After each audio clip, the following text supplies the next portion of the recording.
સ્વામી નારાયણ સ્વામી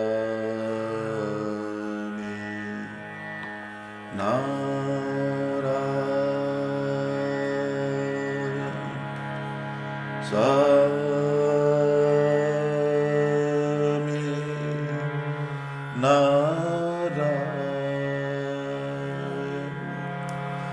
સ્વામી નારાયણ ભજમન સ્વામી નારાયણ નામ ભજમન સ્વામી નારાયણ નામ સ્વામી નારાયણ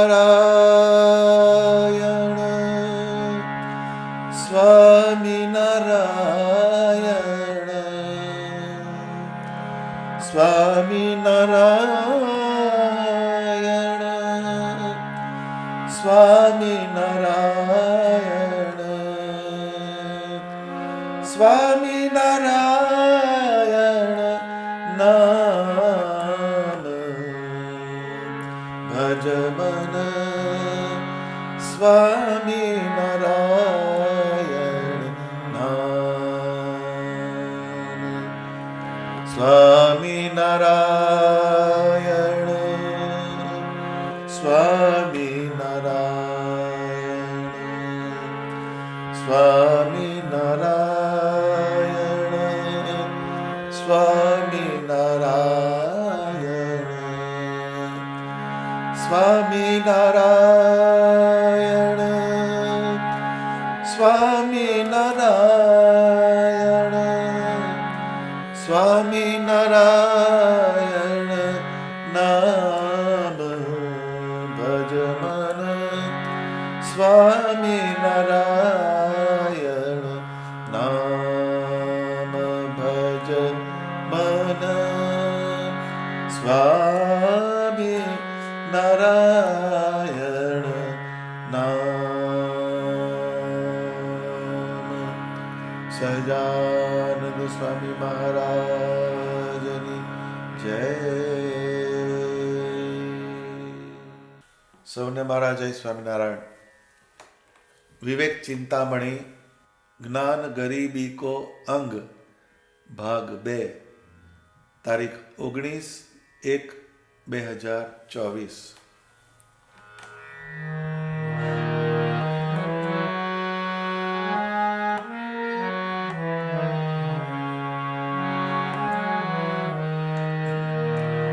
वर्णाश्रम के मान को वर्णाश्रम के मान को तजत आत्मा हो मुक्त संत सब कहत है ज्ञान गरीबी सोय मुक्त संत सब कहत है ज्ञान गरीबी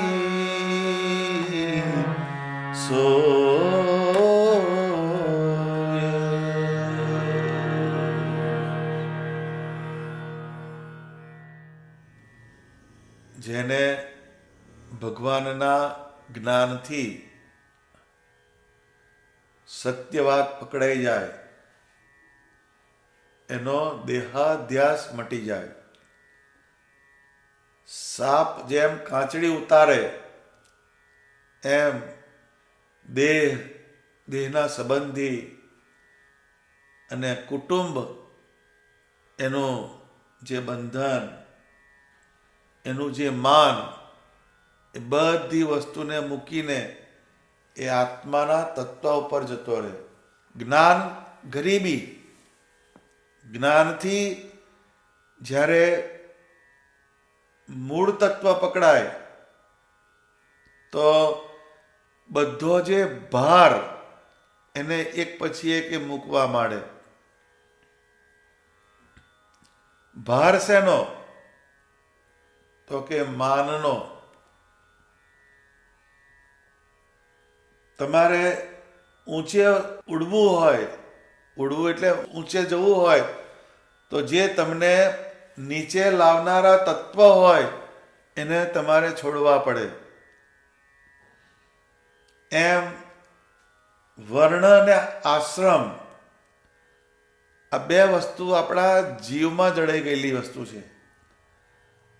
આ જીવ જ્યાં જન્મે અને જે વાતાવરણમાં મોટો થાય એનો પ્રભાવ એના અંતઃકરણમાં પ્રવેશી જાય.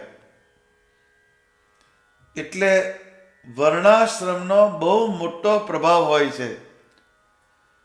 એમાંય વર્ણની વાત બહુ જ ઊંડી ઉતરી જાય. આશ્રમ તો હજુ થોડોક થાય. વર્ણ જે છે એ તો અંદર પેસી જ જાય. ગમે ત્યાં જાય તો વર્ણ પેઠા વગર રહે નહીં. કોઈ પણ વર્ણ હોય એમાં આપણા પૂર્વ કર્મ અનુસાર જન્મ આપનાર ભગવાન છે. હવે વર્ણ નક્કી કોણ કરે છે? ભગવાન નક્કી કરે છે. એ આપણી ચોઈસ નથી, પણ આપણા કર્મ પ્રમાણે એની ગતિ થાય અને એ મુજબ ભગવાન આપણને જે તે વર્ણમાં જન્મ આપે. હવે એનું માન લઈને ફરવાનો આપણને અધિકાર નથી. કેમ કે એ ઉચ્ચ કુળ હોય કે ગમે એવું કુળ હોય તો એમાં જન્મ આપનાર પરમાત્મા છે. આપણે એનું માન લઈને ફરીએ છીએ. પરંતુ વર્ણ જે છે, વર્ણ એ વર્ણાશ્રમની વ્યવસ્થા સાચી છે, પરંતુ છેવટે જે તે વર્ણમાં જન્મ પામીને આ જીવ શું ક્રિયા કરે છે એ અગત્યની વસ્તુ છે. એ ઘણી જ મહત્વની બાબત છે.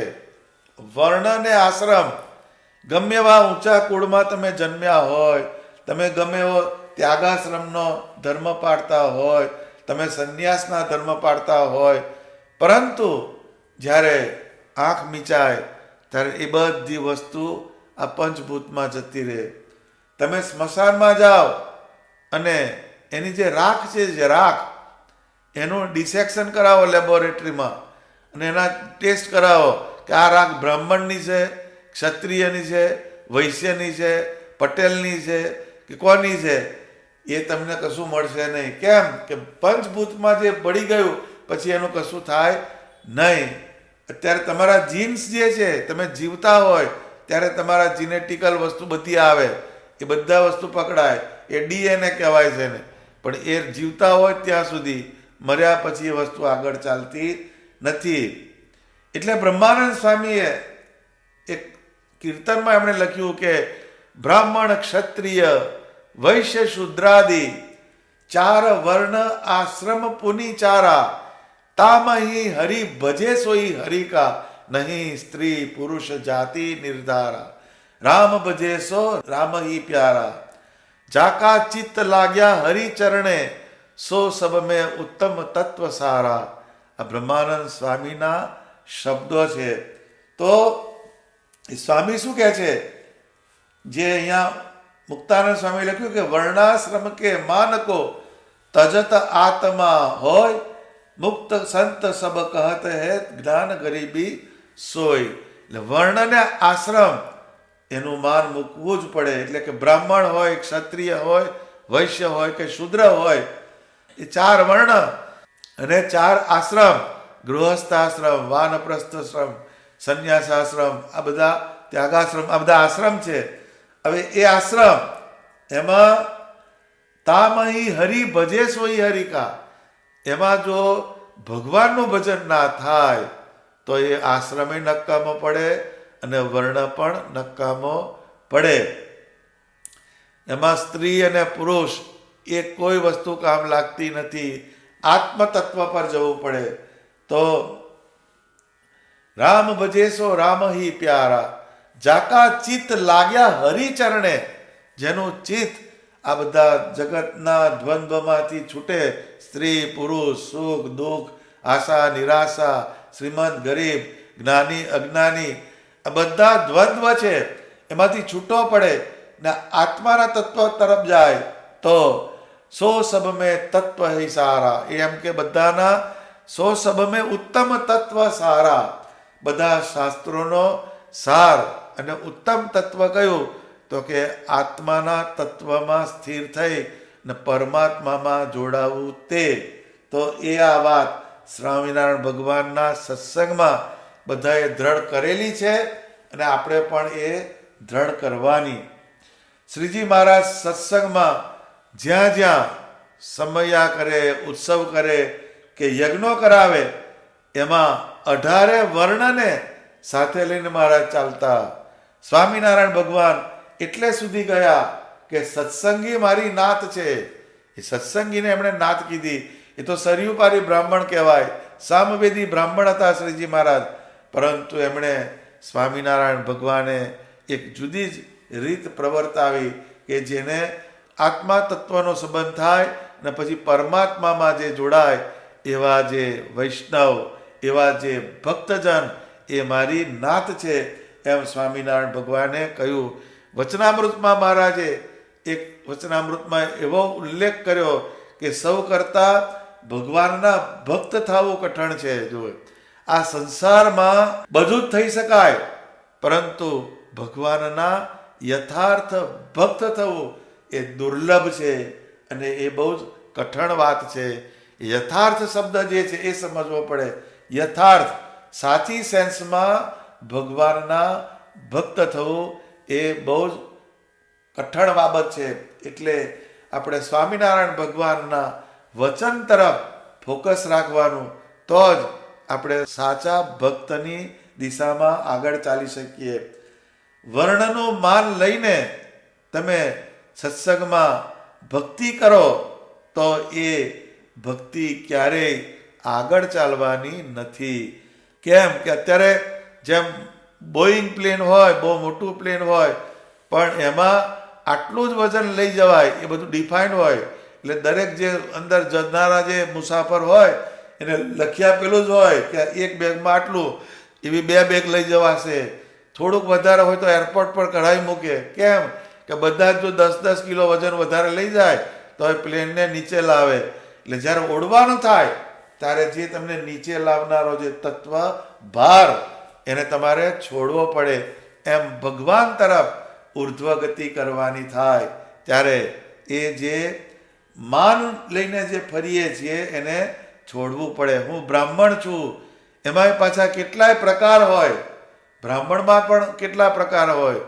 અમે આ બ્રાહ્મણ, અમે આ બ્રાહ્મણ, એવી રીતના પ્રકાર હોય. હું ક્ષત્રિય છું, હું વૈશ્ય છું, હું પટેલ છું, હું અમીન છું, વગેરે વગેરે અનેક પ્રકારના વર્ણના અહંકાર અને માનના ફિરકા આપણા અંતરમાં ચાલતા હોય ત્યાં ભગવાનનું દર્શન શક્ય બનવાનું નથી. આ વર્ણ અને આશ્રમ બહુ જ ડેન્જર.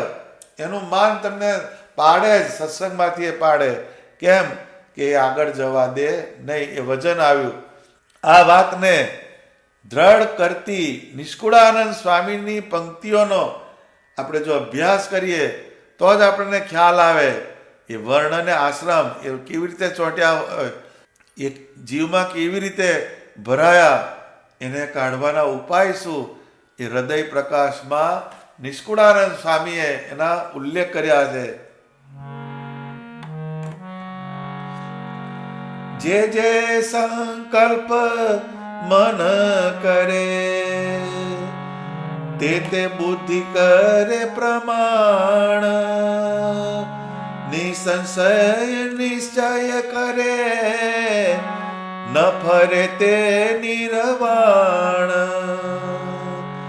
માત તાત સુત સંબંધી વળી તે વર્ણાશ્રમ ઠીક એ ઠેરાવ્યા નાત જાત કુળ ધર્મ.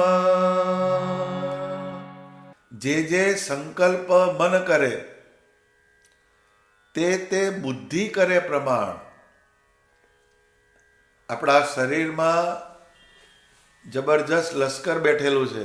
આંખો કંઈક જોઈ આવી, કાન કંઈક સાંભળી આવ્યા કે આ ગાડી સરસ છે, આ ફ્રીજ સારું છે, આ ટીવીનું મોડલ સારું છે, એટલે મનની અંદર એના ફિરકા ચાલુ થાય. આપણા ઘેર આવે તો સારું, આપણા ઘેર આવે તો સારું.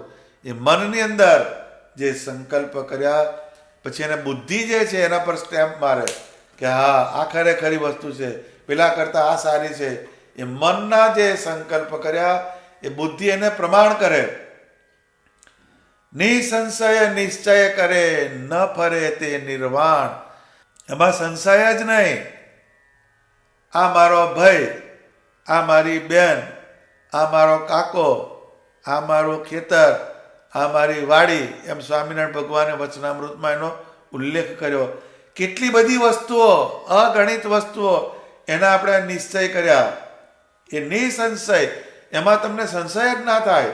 જેમ ઘરમાં બધા હોય સંબંધીઓ, એમાં છોકરાના ઉપર બાપને વિશ્વાસ હોય ને બાપને છોકરામાં વિશ્વાસ હોય. જેમ ધંધો કરવાનો હોય તો ચાર બાજુ ચકાસે કે એટલે આ ખોટ તો નહીં જાય ને, પાછળથી દગો નહીં કરે ને, એમાં સંશય થાય. પણ જે પોતાના બ્લડ રિલેટિવ હોય, પોતાના દેહ થકી જે ઉપજી પ્રજા, એમાં નિસંશય નિશ્ચય થાય. ન ફરે તે નિર્વાણ. નિર્વાણ એટલે મૃત્યુનો સમય આવે ત્યાં સુધી એ ફરતું નથી. જેમ આપણી જ્ઞાતિ, આપણું ગામ, આપણો ગોળ, અમે આટલા ગોળના, અમે 22 ગામના પટેલ, અમે 24 ગામના પટેલ, આ બધું ફિટ કર્યું. એટલે પેલી વ્યવસ્થા કરી હોય પહેલાંના લોકોએ કે અમુક અમુક ગામ હોય એમાં એની છોકરીને આપે તો એને પ્રોબ્લેમ આવે નહીં, એનું નિરાકરણ થાય. પણ એ બધી વસ્તુ ગઈ, સાપ ગયા લીસોટા રહ્યા, પણ હજુ એ ગોળ છૂટતા નથી, એ પકડી જ રાખે. નિર્વાણ એટલે છેક સુધી એ છૂટે નહીં. ભલે એને એ ગોળમાં ના માનતો હોય પણ ચાર ભેગા થયા હોય, તમે કેટલા ગામના પાટીદાર? તમે 22 ગામના. હા તો હું 22 ગામનો, પણ 22 ગામ બધા તમારે ઉલરી જવાના એ કોઈ જોતો નથી. નિર્વાણ સુધી એ જતું નથી. માત તાત સુત સંબંધી વળી તે વર્ણાશ્રમ. માતા પિતા પુત્ર સંબંધી. સંબંધી આયા એટલે બધું બહુ મોટું લિસ્ટ હોય. કેટલાય વેવાયના વેવાય હોય, વેવાયના બનેવી હોય, એટલા બધા લિસ્ટ જતો રહે પેલો. એ સંબંધી થયા એટલે વળી તે વર્ણાશ્રમ. પછી વર્ણ ને આશ્રમ, આ બધી વસ્તુઓના જાડા બધા બાજ્યા. ઠીક એ ઠેરાવ્યા નાત જાત કુળ ધર્મ. એ બધું અંદર ફિટ કર્યું. એ શું ફિટ કર્યું કે નાત, અમે આ નાતના, અમે આ જાતના, અમારું કુળ આ, અમારો ધર્મ આ, અમારી કુળદેવી આ. બધી વસ્તુઓ અંદર ફિટ કરી. આ ઉપાસનાના માર્ગની અંદર આ બધી વસ્તુ આડી આવે. આ બધા તત્વો જે છે એને જે છોડે અને આત્માના તત્વ તરફ જતો રહે એ જ્ઞાન ગરીબીનું અંગ કહેવાય. આ મુક્તાનંદ સ્વામીના શબ્દો ભગવાનનું ભજન કરવામાં બહુ જ ઉપયોગી એવા શબ્દ છે. આના એક એક શબ્દને ખોલીએ ને એનો અર્થ સમજીએ તો એ સ્વામિનારાયણ ભગવાનથી તમને છૂટા પડવા દે નહીં. આ વાતને સ્વામિનારાયણ ભગવાને ગઢડા પ્રથમના 44મા વચનામૃતમાં સમજાવી. સ્વામીએ તો એક જ ચોપાઈ લખી, પરંતુ એનું અનુસંધાન ક્યાં ક્યાં જાય એ આપણે સમજીએ તો જ એનો લક્ષ્યાર્થ ખબર પડે. જેમ કોઈ પણ વાત હોય એમાં શબ્દાર્થ હોય, વાચ્યાર્થ હોય અને ત્રીજો લક્ષ્યાર્થ હોય. શબ્દાર્થ એટલે શબ્દના અર્થમાંથી ખુલે, વાચ્યાર્થ એટલે વાક્યના અર્થ ખુલે, અને પછી એ કયા લક્ષ્યમાં રાખીને એ લખાયું એ પણ આપણે સમજવું પડે. એ લક્ષ્યાર્થ જ્યારે સમજાય ત્યારે એ શબ્દનો સાક્ષાત્કાર થાય. એમ આ સ્વામીના જે શબ્દો, એનું લક્ષ્ય ક્યાં છે તો મહારાજ વચનામૃતના ગઢડા પ્રથમના 44માં વચનામૃતમાં કહે છે, એ જીવાત્માને વિશે દેહ તો કેવી રીતે વળગ્યો છે?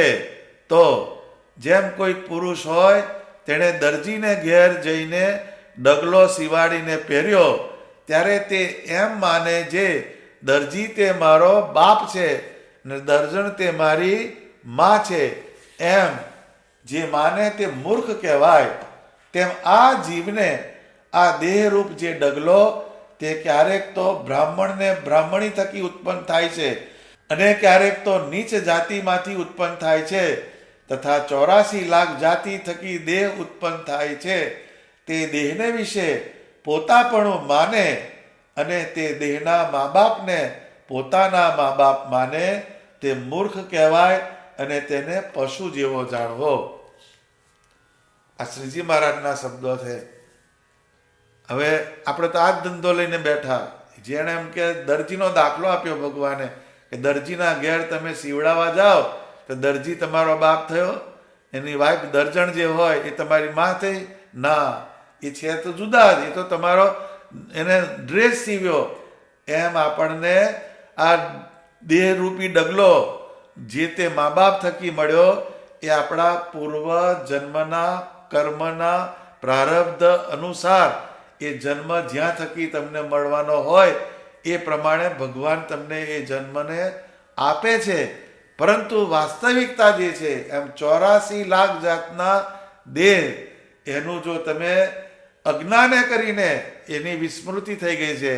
જેમ આપણે રસ્તામાં ચાલ્યા જતા હોય, સામો ગધેડું મળે તો કોઈ પણ યોનિમાં આપણો બાપ થયો હોય, આપણો ભાઈ થયો હોય, કે ભેંસ મળી તો કોઈક પણ યોનિમાં આપણી માં થઈ હોય, પણ એ અજ્ઞાન છે એટલે એ તમને યાદ આવતું નથી. અને જો ભગવાન એ ભૂલાવે નહીં અને અમે મળેલા ભાઈ તમારા કોણ હતા તો પેલો હખે રહી શકે નહીં, એમાં ને એમાં તણાય.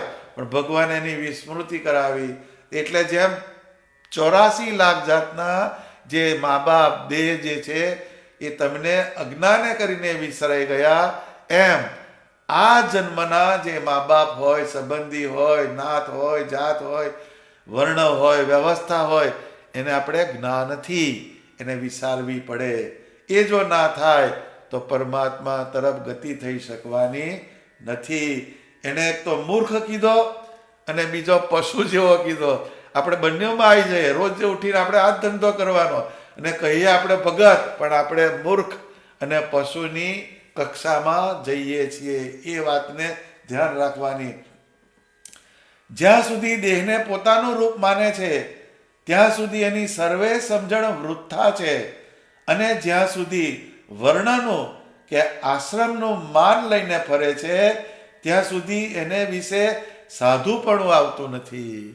જો આ જ્યાં સુધી દેહ એને પોતાનું રૂપ માને તો એની બધી સમજણ વૃથા છે, ને વર્ણ અને આશ્રમ એનું માન લઈને ફરે. એટલે આ સાધુની વ્યાખ્યા છે. પરંતુ સાધુ એટલે શું? જે સાધના કરે છે, જે પરમાત્માના માર્ગે ચાલે છે, એ સાચા અર્થમાં સાધુ કહેવાય. તો આપણે પણ ભલે ગ્રહસ્થ રહ્યા, પણ દેહના જ્યારે સંબંધ હોય ત્યારે દેહની અંદર આપણે જે એવા વિચાર કરીએ એ બરાબર છે. લગ્નમાં ગયા તો તમે તમારા સંબંધી સાથે હળી મળીને વાત કરો, બધી વાત કરો, એ બધી વાત જુદી છે. પણ જ્યારે સત્સંગમાં ગયા ત્યારે જો તમે પેલા ફિરકા બહાર કાઢો તો એ મૂર્ખ કહેવાય અને પશુ કહેવાય. તો એ સાધુપણું એટલે ભક્તપણું એ જ્યાં સુધી દેહનું, વર્ણનું ને આશ્રમનું માન લઈને ફરીએ ત્યાં સુધી ભગવાનના ભક્તપણાના સંસ્કાર આવતા નથી. માટે દેહ ને દેહના સંબંધીને વિશે અહમ મમત્વનો ત્યાગ કરીને અને પોતાના આત્માને બ્રહ્મરૂપ માનીને અને સર્વ વાસનાનો ત્યાગ કરીને સ્વધર્મમાં રહ્યો થકો જે ભગવાનને ભજે છે તે સાધુ કહેવાય. વર્ણાશ્રમ કે માનકુ તજત આત્મા હોય. જો અહીં શબ્દ આવ્યો ને, આ બધા શબ્દોનું સેટિંગ આ વચનામૃતમાં થઈ જાય. આ વચનામૃતની અંદર બધી વાતનો મહારાજે ઉલ્લેખ કર્યો. એટલે એ જે વર્ણનું આશ્રમનું માન મૂકે, અહમ મમત્વ મૂકે, ને સ્વધર્મમાં રહ્યો તકો ભગવાનનું ભજન કરે એ સાધુ કહેવાય. અને જેને એવું સાધુપણું આવ્યું તેને ને પુરુષોત્તમ ભગવાનને કાંઈ છેટું રહેતું નથી. જો આ બીજી વાત આવી.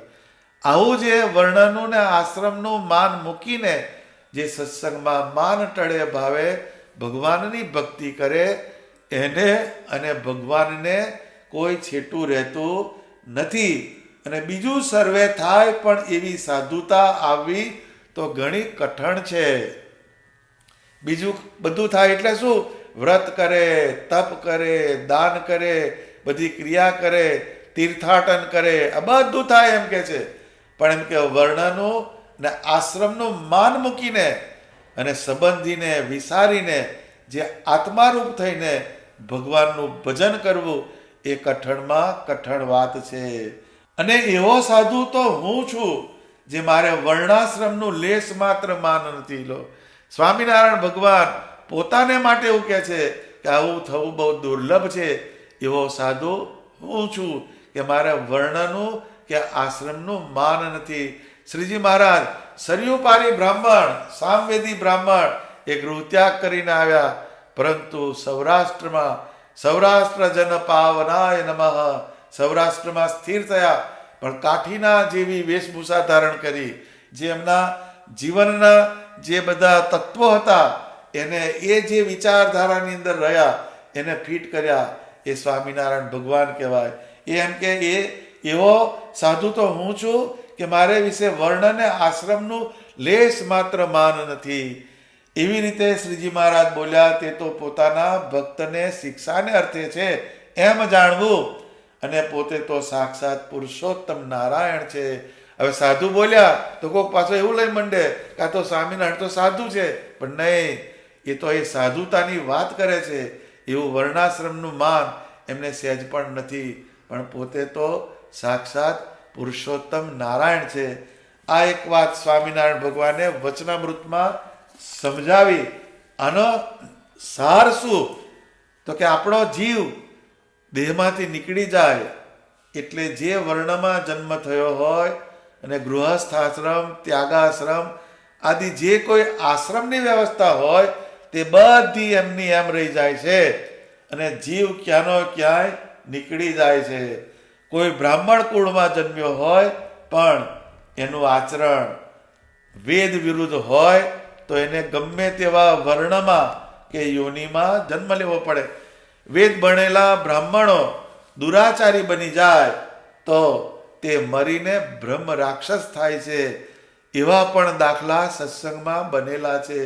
અને જેનો આચાર મલિન હોય, જે રાજા માટે શિકારી કૂતરાઓ પાડતો હોય, એને ટ્રેન કરતો હોય એવો સંગ્રામ, એ પણ એના અધમ કાર્ય હોવા છતાં પણ સ્વામિનારાયણ ભગવાનનો યોગ થયો તો એ પરમ ભક્ત બન્યો. એ બધી રેન્જ આ સંપ્રદાયમાં તમને જોવા મળે. એટલે વર્ણ અને આશ્રમ એ બે વસ્તુની અગત્યતા ભગવાન ભજવાના માર્ગ સુધી છે, પણ એ તમને આગળ લઈ જનારા નથી. એ વ્યવસ્થા છે પણ એ આપણો ધ્યેય નથી. વર્ણ અને આશ્રમમાં રહીને આપણે જે તે વર્ણમાં જન્મ હોય એ વર્ણના નિયમનું પાલન કરીને આપણે જોડાવાનું છે સ્વામિનારાયણ ભગવાનમાં. તો એ જો ના મૂકે અને વર્ણાશ્રમનું માન મુકાય નહીં અને આત્મારૂપ જ્યાં સુધી ના થાય ત્યાં સુધી સત્સંગમાં એ જીવ સુખ પામી શકતો નથી. તો એ નિષ્કુળાનંદ સ્વામીએ એક વિષયમાં લખ્યું કે સમજ્યા વિના સંતાપ શમે નહીં, સમજ્યા વિના સંતાપ સહુ વિચારો અંતરે આપ આત્મને એકે નહીં, નાત જાત માઈ બા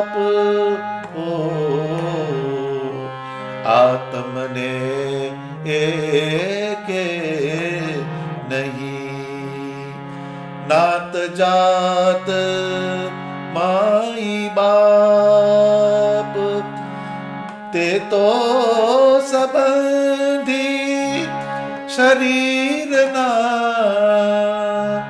પ્રીછી પર હરિએ